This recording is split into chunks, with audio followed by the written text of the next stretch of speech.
slot was originally booked for a parent of a child with Hirschsprung's disease to share their journey and thoughts with you. After much deliberation, they decided that it would be too hard to do so, too upsetting to relive what can only be described as hell, something that you would never wish on your worst enemy. I wondered for a while what to fill the slot with. I want people, particularly the professionals here, to understand what life is like outside the hospital doors living with Hirschsprung's disease. I know we've all learned so much today from the professionals that presented, but I didn't want it to be one way. I want those professionals and others in the audience to learn something from us Hirschsprung's families.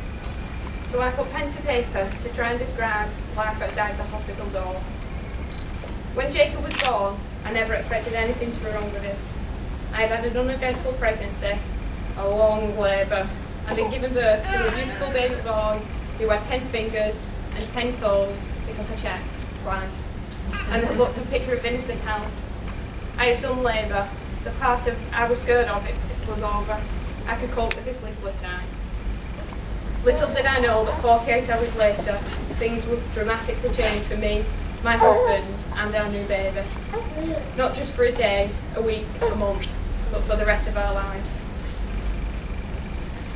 Over his short life, Jacob has been diagnosed with a multitude of bowel abnormalities, been admitted to hospital on numerous occasions, and we've walked through those theatre doors more times than I care to remember. Many people, family and friends, have said to me over the years, I don't know how you do it, I couldn't do what you do. Well, the fact is, as Mr. Bailey will tell you, at one time I didn't think I could do it.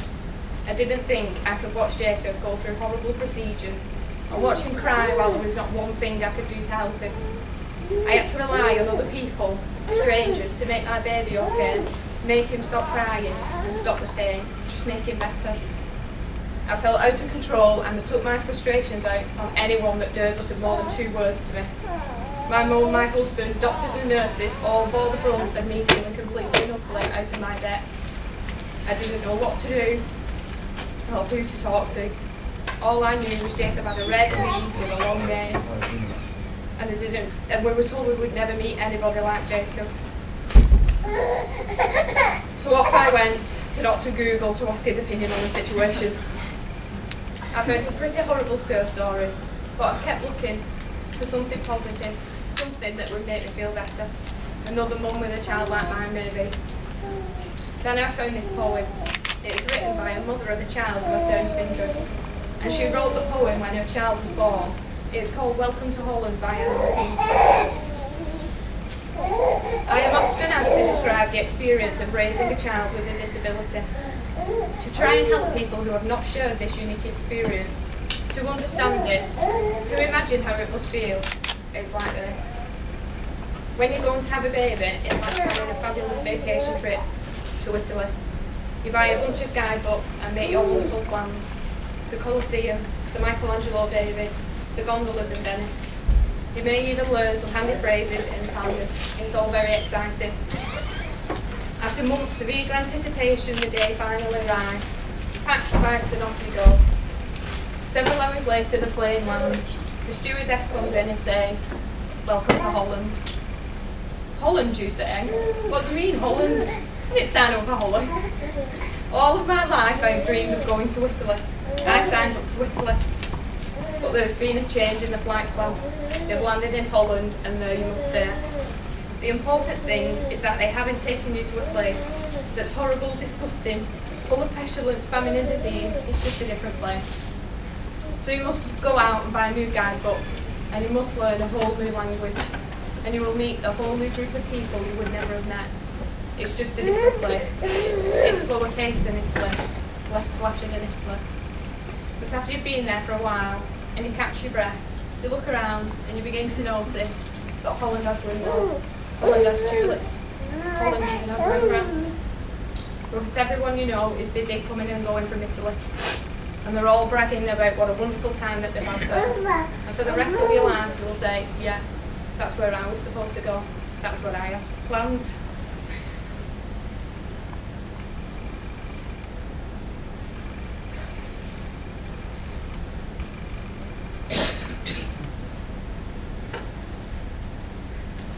And the pain of that will never, ever, ever go away. because the loss of that dream is a very significant loss. But if you spend your whole life mourning the fact that you didn't get to Italy, you'll never be free to enjoy the very special, very lovely things about Holland. I can't look anywhere, I'm just crying. I couldn't believe it. That was exactly how I felt. I read that poem over and over again. I didn't want to waste my time feeling like I was missing out on the wonderful things in Holland. Then I found a pocket of people hidden in a small corner of the internet. Mums, dads like me, who had a child with Hirschsprung's disease. We talked, swapped stories, hints and tips, and cried on each other's shoulders.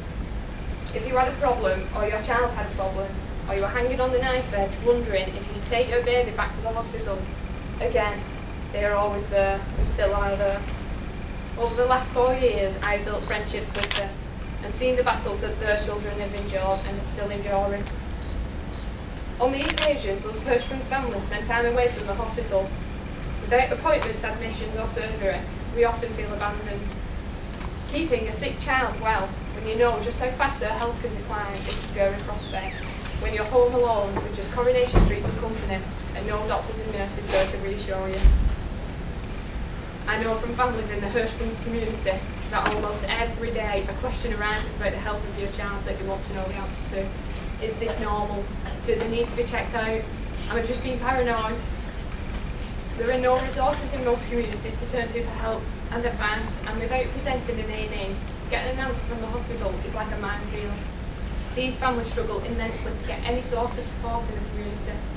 This is the reason I felt it was so important for those exhibiting to be here today, to show the families attending that and the professionals that there is support, there is no need to feel alone.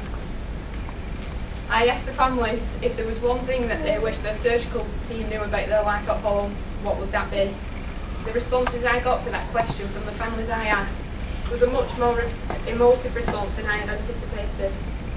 I wondered how to fit everything they had said into my speech, so I decided I would, with their permission, share their life, their thoughts and memories in a special video.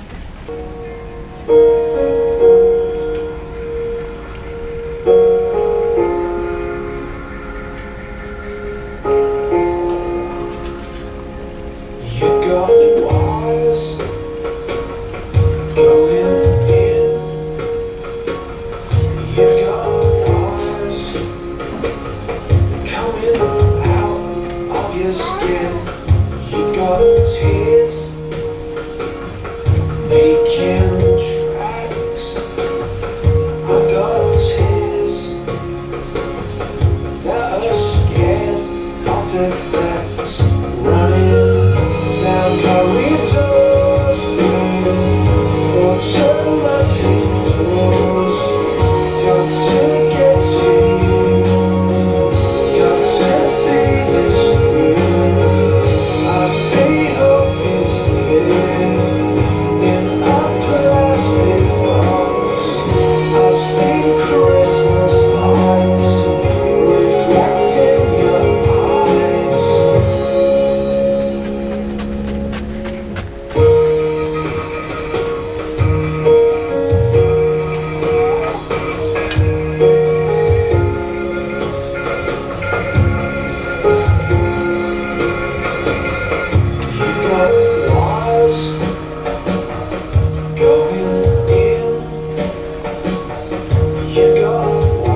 I would like to thank everyone for coming today, especially those that made long journeys to do so.